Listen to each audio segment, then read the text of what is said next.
PTI को वजाहत का एक मौका दिया जाएगा। जराये का कहना है कि अगर पार्टी अपने हक में दस्तावेज ले आए तो इलेक्शन कमीशन फैसला वापस ले सकता है। शोकास नोटिस जारी होने के बाद 7 से 14 रोज के अंदर जवाब देना होता है। जराये के मुताबिक शोकास नोटिस की कार्रवाई मुकम्मल होने पर इलेक्शन कमीशन रेफरेंस वफाकी हुकूमत को भेज देगा। पार्टी के फंड जब्त करना या उसे तहलील करने का इख्तियार वफाकी हुकूमत का है। जराये के मुताबिक गैर मुल्की फंडिंग होने पर वफाकी हुकूमत पार्टी तहलील करने का डिक्लेरेशन सुप्रीम कोर्ट को अरसाल करेगी, जिसके बाद सुप्रीम कोर्ट के पास हतमी इख्तियार है कि वो पार्टी तहलील करने का डिक्लेरेशन मंजूर करे या उसे मुस्तरद कर दे।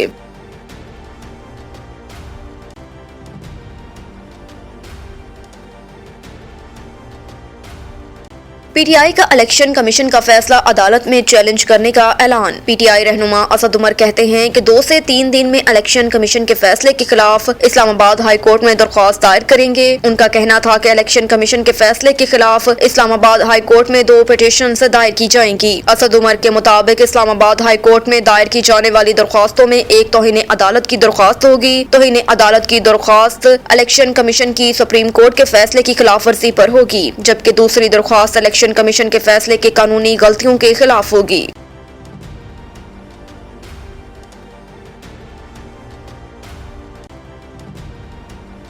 साबित गैंग के बारे में सनसनीखेज मालूमात सामने आ गई। पुलिस जराये के मुताबिक वारदात में गिरफ्तार एक मुलजिम ने तफ्तीश में इंकशाफ किया कि गैंग रावलपिंडी, इस्लामाबाद और लाहौर में 35 से ज्यादा वारदातें कर चुका है, जबकि साबिक एडिशनल सेक्रेटरी समेत कई शहरियों को मुज़ाहमत पर कत्ल भी किया। हुकाम का कहना है कि गुज़श्ता दिनों additional IG motorways Sajjad Afzal Afridi को वारदात के दौरान फायरिंग करके जख्मी किया गया था। रावलपिंडी में गैंग लीडर बिलाल साबित, इम्तियाज, लंगड़ा अरशद और वाजिद पुलिस के मुकाबले में हलाक हो चुके हैं, जबकि कानून नाफिज करने वाले इदारों को सरगना अब्दुल्ला की तलाश है।